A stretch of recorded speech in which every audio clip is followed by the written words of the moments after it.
He chose my sister for her looks, called me ugly, and left me pregnant. Now my daughters shine, and he's broke and forgotten. My name is Hillary Johnson. I married to a doctor and struggled to have children, but in the 12th year of our marriage, I got pregnant at 40. Excitedly, I told my husband, but he said, "I'd rather have a smart kid with your young and beautiful sister than an ugly kid with you at an advanced maternal age." He handed me divorce papers. At that time, my sister Melissa was 35. She was unbelievably beautiful. Melissa's dream was to marry a high-earning professional, like a doctor or lawyer, and the one who got her pregnant was my ex-husband Kevin. When I first got married, Melissa envied me for marrying a high earner like Kevin. Her feelings were a parade of envy, jealousy, and spite, always questioning why someone as plain as me could marry such a successful man when she couldn't. But I'm not that plain. I consider myself average, just inferior to my sister. Kevin decided to marry me and then fell in love with Melissa when he met her at our wedding reception. "Why didn't you introduce me to your sister before deciding to marry me?" he asked. When Kevin came to my house to propose, Melissa was out on a date. She didn't show up at the family meeting either because she was at a mixer, so why would I go out of my way to introduce him to my sister? Even so, she's your only sister, so isn't it sensible to meet her before getting married? He said. What kind of rule is that? Meeting the parents is essential, but meeting the sister isn't. Since Kevin didn't push it further, I thought he was joking and laughed it off. Kevin worked at a medical center and was a dedicated doctor. If there was an emergency, he prioritized his patients over any plans we had. I respected him for that, but after we got married, it only intensified. He would rush to the hospital even when he was home, if a patient's condition changed, sometimes not returning at all. "It's great that you're so dedicated to your work, but I'm worried you'll ruin your health," I said, even though I admired him as a doctor. Wasn't this too much? How was he as a husband? I had my doubts, but I chose him, thinking he might change once we had children. I kept telling myself that. However, after 10 years of marriage, I started questioning Kevin's behavior. Sure, he was dedicated, but he began staying away from home too often. Worried about his health, I made him a lunch and brought some clothes to the hospital, but I was told Kevin had already gone home. The nurse who informed me looked at me with pity, as if she knew something. After that, I started to suspect something was wrong. Once, I went to the hospital when Kevin's shift ended.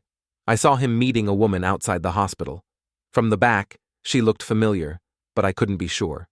More than that, if what I suspected was true, I was too scared to confront him. If it was just an affair, it would end eventually, I thought. Ignoring it might help maintain our marriage rather than causing trouble and making it serious. Maybe that's how I felt, but I was wrong. One day I asked Kevin, "What do you think of women like my sister, Melissa?" "Yes, Melissa. She's beautiful, isn't she? Is she your type?"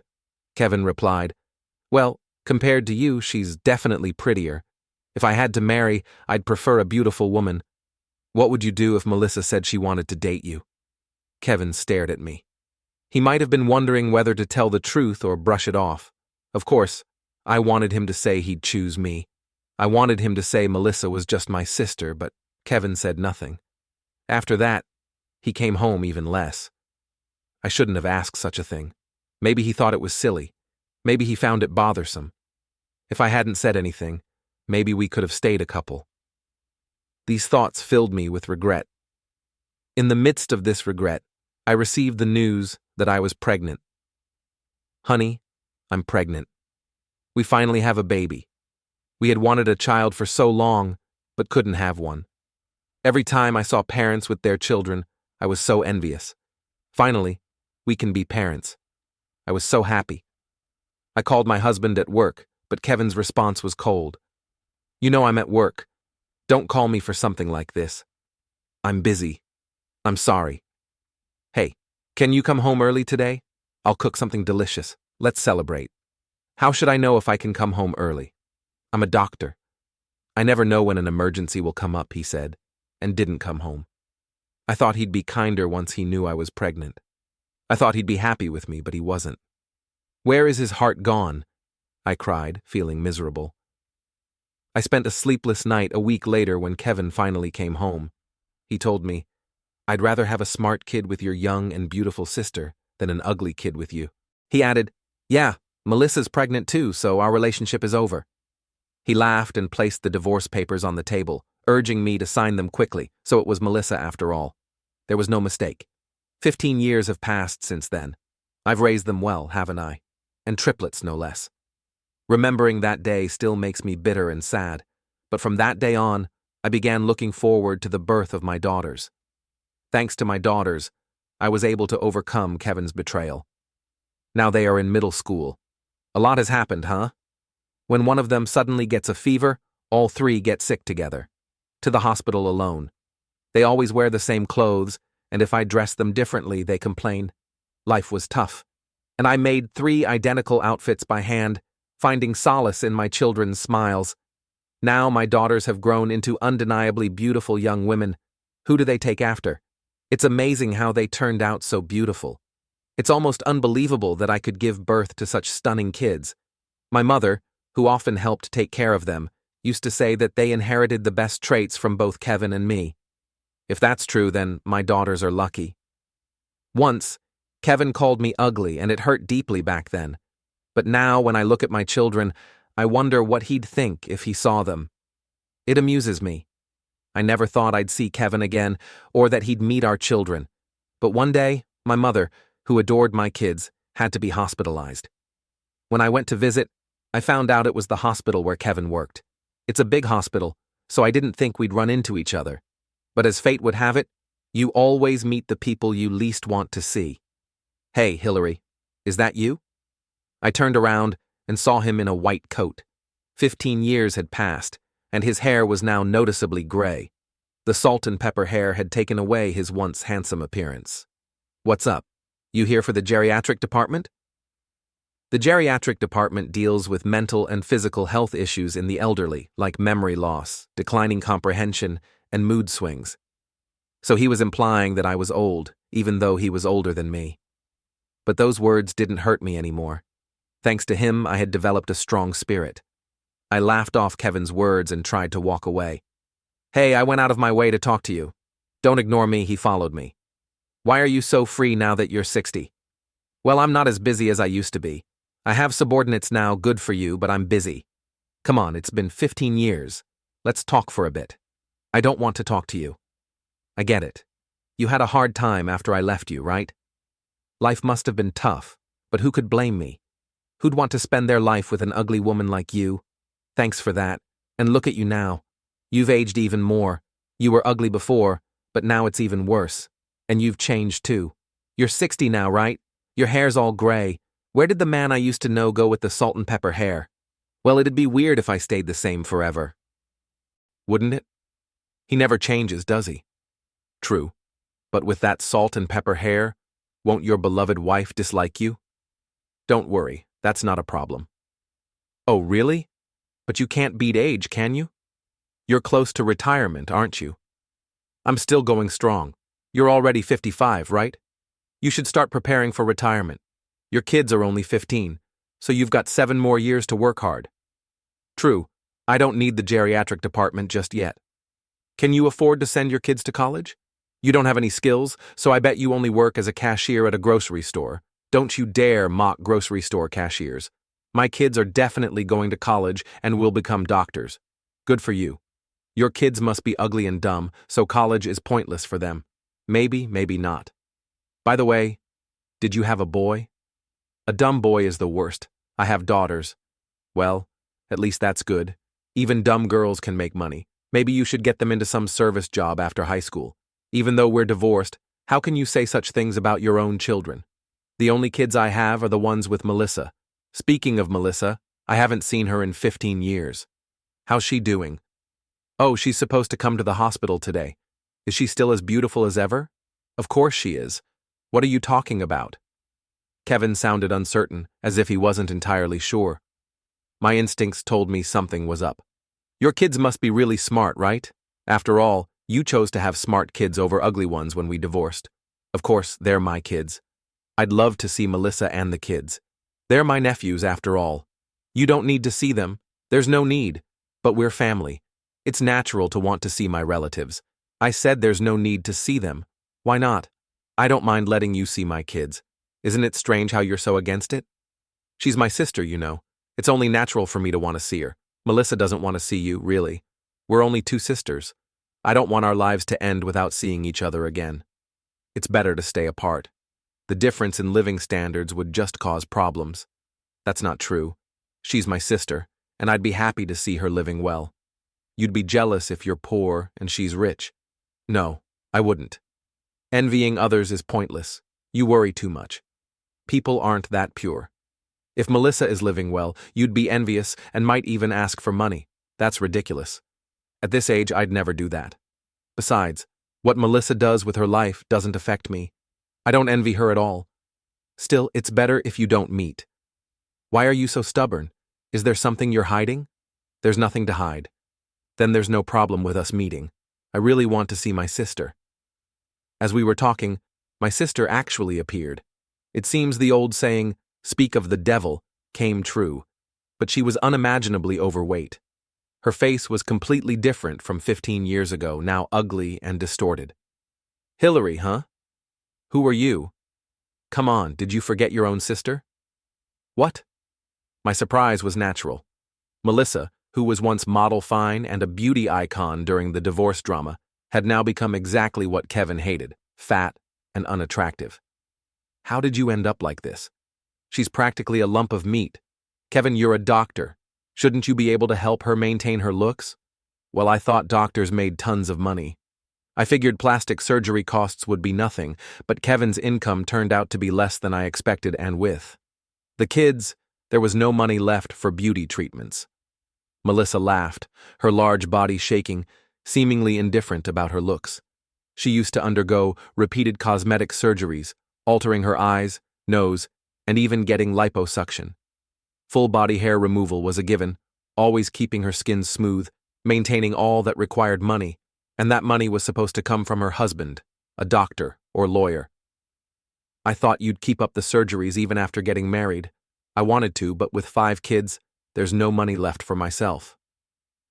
Surrounding Melissa were boys with similar impressive physiques, holding snacks in their hands. They look just like you, Melissa. Yes, they do, and boys eat a lot. Yes, they sure do, just like you did as a kid. They all really did resemble Melissa. It's not just about eating a lot or being boys. None of them resemble Kevin much, though, just a bit here and there. Oh, it's good that they look like my husband. No one ever said they look like you. Melissa laughed heartily, but Kevin just gave a faint smile. These days, plastic surgery is advanced, especially in places like Korea. It's good to be born in modern times. Absolutely. If I had the money, I'd get surgery again. But first I want my kids to have it. Then they'll all be successful and can marry rich people. Yeah, but even with kids, it's strange that Kevin's income isn't enough to cover things. Oh, he has debts. That's why we don't have money. Debts? Did he have debts when he was married to you? Yes, around $30,000 when you stole him away. $30,000? That's nothing now. It's $190,000. How did it grow so much? He's always buying things we don't need. We barely have enough, and it's pointless. But he insists on buying more. I think it's amazing you can laugh about it, Melissa. Really? So it's mutual then? What do you mean? He didn't know you had plastic surgery, did he? Yet he fell head over heels for your beauty. You thought he was a money tree, but he spent it all, which was unexpected, right? Yeah, I never thought he'd be such a big spender. I feel the same. I had no idea you had so much plastic surgery. You looked so beautiful without makeup. I thought you were naturally gorgeous, Melissa. I was completely fooled, and now I'm falling apart. If you feel that way, then instead of buying things we don't need, you should have spent that money on me. I'd still be beautiful now. That's true. Melissa always said she'd become beautiful and saved up money for it. Exactly. But marrying someone like Kevin who can't support that made everything revert. To maintain beauty, you need a rich husband, right? Oh well, it's too late now. No one to impress anymore. I see. Hillary, have you bought anything expensive? What? I mean, since Melissa did this, it's not surprising if her sister did too. Melissa lacked confidence and turned to cosmetics, but I'm confident in myself, so I didn't need it. Really? So you look like this naturally while Melissa needed surgery and is now falling apart? Don't talk like that about the woman you chose. She's still my sister. Yeah, but you're from the same parents, so our kids must look similar. They must be ugly. Oh, you hope they're ugly because losing would be frustrating, right? But I'm the winner here. No way, Mom. I turned to the voice calling me and saw my 3 daughters. They were stunningly beautiful. Who are they? My kids. No way. And 3 of them? Yes, they're triplets. Are they really your kids? Yes, they are. I can't believe it. Why are they so different? They have the same roots. Same roots? Yeah, same grandparents. I'm their mom, so why are they so different? Well, what can I say? They're mine. If they're your kids, why are they so beautiful? Maybe because they have the best traits from both of us. If you keep saying stupid things, I'll sue you for defamation. But they're so beautiful. They don't need any surgery. Surely they haven't already. Of course not. How dare you be so insulting? Yeah, I guess so. What are you mumbling about? I admit they look good, but that doesn't mean they're smart. They must have gotten their bad brains from you, right? Oh, stop it. You're the worst. But your pride might take a hit because these kids are actually super smart. No way they're your kids. They're yours too. Oh, all 3 have an IQ of 130 and are aiming for med school. Med school? That's amazing, just like their mom. What do you mean? Well, Hillary was always thoughtful. I was always at the bottom, so I knew I couldn't compete that way. That's why I focused on my looks. Huh, but you told me you were successful too. Did you believe that? I exaggerated to attract you. I thought you'd figure it out. No, what? So these kids… Kevin looked at his kids with disdain. What a jerk. My kids always forget things. When I scold them, they forget something else the next day. I've given up. They're always at the bottom in tests. I wondered who they took after, but it's clearly me. Well, I thought they'd be smart too, Kevin, but I guess they're more like Melissa. But they'll probably grow up to be successful. Yes, personality is more important than brains. That being said, my sister isn't exactly known for success either. If she was successful, she wouldn't have stolen someone's husband. Melissa laughed brightly while Kevin looked frustrated. Why? Why are our so-called kids successful and yours are so smart too? I can't accept this. Kevin, that's inappropriate in front of the kids. You said Melissa's kids would be smart when we divorced. How could I know she'd be this way? I was deceived. You didn't have the insight to see the truth. I trusted what Melissa said. How pathetic. Well, at least you got to marry a beautiful woman. That should be enough. No matter how upset he was, he couldn't change reality. But Kevin looked furious, his mouth twisted in frustration. My daughters whispered among themselves, "Who is this guy? Are these kids really aiming to become doctors?" Yes, it runs in the family. Doctors, huh? Mom, is this guy someone you know? Well, I wouldn't call him a friend. Yes, we know each other. What are you talking about? I'm your father. I made you. My daughter's face is filled with contempt. It's natural given that I've always told them the truth.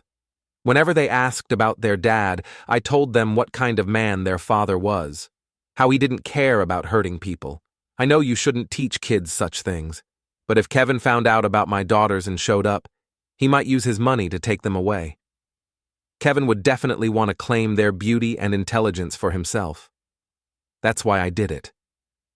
And now it's all unfolding right before my eyes. Oh, you're the guy who abandoned us, one of my daughters said. And another added, a man who can't see past appearances. Another laughed.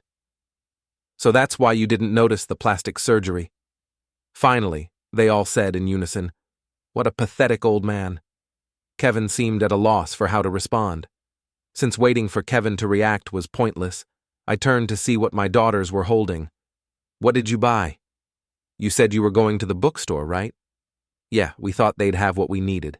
And they did. They showed me a stack of reference books. Middle school studies are boring now, so we got college-level reference books, a German book, and some medical books. Sharing books has been their habit since they were little, and now, with similar goals, they still do. If you want to be a doctor, mastering German is important, right? Mister, are they really this smart? They're still in middle school. I told you they have an IQ of 130. Mom, we need to go see Grandma. She's waiting. Yes, let's go. As we left, Melissa waved and said, see you later, while Kevin, looking defeated, said nothing. A month later, Kevin called. He said something unbelievable. "Give me those kids." "What?" "Those kids." "Yes, the 3 daughters you raised. Why?" "You have your own children. They're hopeless idiots. I don't want them. The daughters you raised have my genes. They're definitely mine, so give them to me." "What? You think I'll give my precious daughters to someone who says he doesn't want his own kids? Think before you speak. I'm about to retire, but I'll be working as a consulting doctor afterward. I'll make sure they become doctors. But you can do that, can't you?" "Why not? Becoming a doctor requires money. How can a single woman afford tuition? It would be a waste if these 3 brilliant kids couldn't become doctors because of a lack of money. You don't need to worry about that." "How can you say that? Do you even know how much it costs to become a doctor?" "I'm remarried." "Remarried? To who?" "The director of the hospital where you work." "What? You're the director's wife?" "Yes." "So when they become doctors, they'll work at that hospital and eventually take over. A gold mine. That's not the point. Becoming a doctor is their dream, their goal. It's not about money, but it is a gold mine. That's why they'll never respect you, Doctor." Johnson. "Come on, there are 3 of them. Can I have just one? Just one would be enough to ensure my old age is secure. My own kids are useless. Kids aren't money trees. That's an idealistic view. I'm in real trouble here. I can't believe someone like you is a doctor. You better watch out. I don't care if you don't remarry me. Just give me the kids."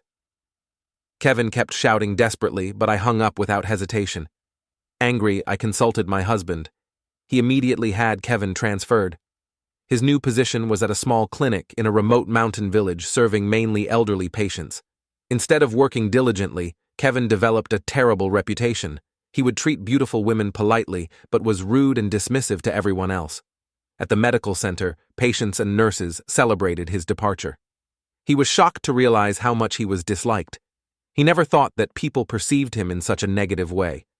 He would often say, "There's no way I'm staying in this backwater clinic forever. I'm not the kind of man who will get buried in a place like this, or whatever." Of course, what he was really complaining about wasn't his position or sense of purpose, but the significant pay cut he suffered by being sent to such a remote location. His main argument was that he couldn't support his 5 children on such a reduced salary. However, it seems the children are thriving, enjoying the abundant nature and playing happily every day. Melissa occasionally contacted me, expressing her relief and happiness with their new life. While Melissa and the kids adapted well, Kevin struggled. He took a part-time job at a distant hospital to make ends meet. However, despite working part-time, their difficult financial situation hasn't changed. He managed to get by while paying off debts, but unlike his family, who were gaining weight from a healthy lifestyle, it seemed he was losing weight drastically, possibly due to illness. Melissa informed me recently that Kevin had become weak and lost his once high spirits. His pride was always high, but mentally, he was fragile. Seeing him suffer was satisfying. As for me, my children continue to grow beautifully and we live a happy life together. The years have sculpted a life of resilience for me, Hillary Johnson. My triplets, now radiant young women, have become my anchor. Their brilliance a quiet defiance of Kevin's cruel words.